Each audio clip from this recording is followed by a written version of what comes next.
20 phút ở đây nhớ nhung nhà đi đến này nữa băng ở đời đi bằng tình nào chẳng nào lời em anh ta đang bàn anh đang người nhà cô ra không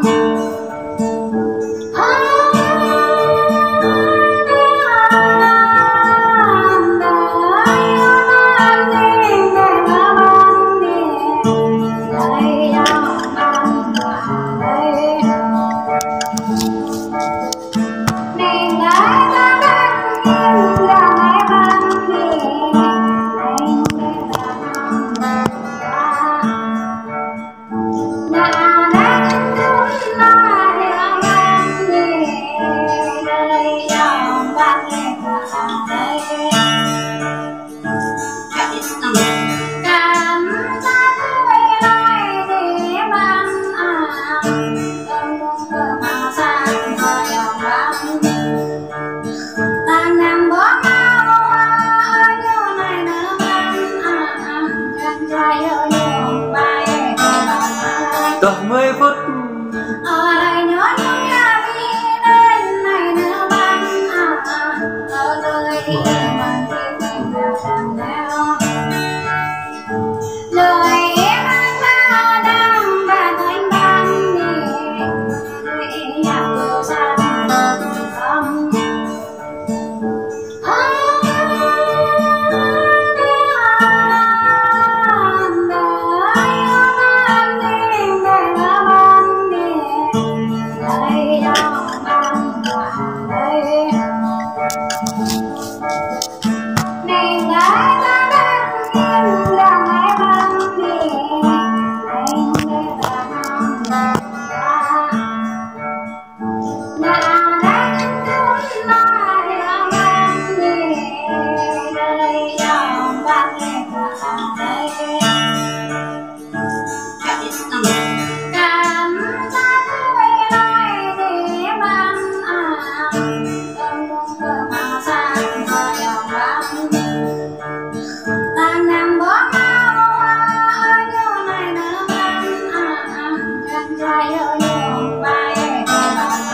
Tầm 10 phút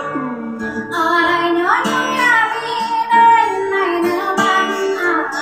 ở đời đi bằng tình nào chẳng nào lời em anh ta đang bàn anh đang người nhà cô ra không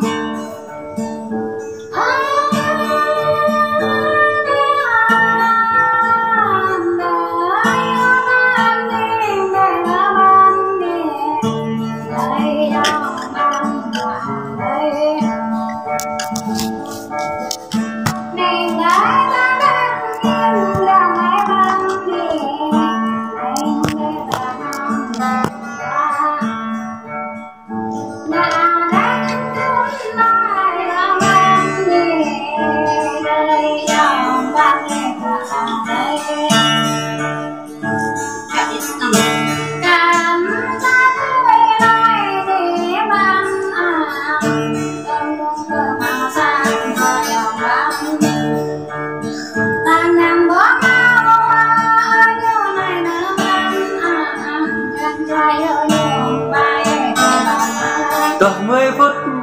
ở đây nhớ nhung nhà đi đến này nữa băng ở đời đi bằng tình nào chẳng nào lời em anh ta đang bàn anh đang người nhà cô ra không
nhớ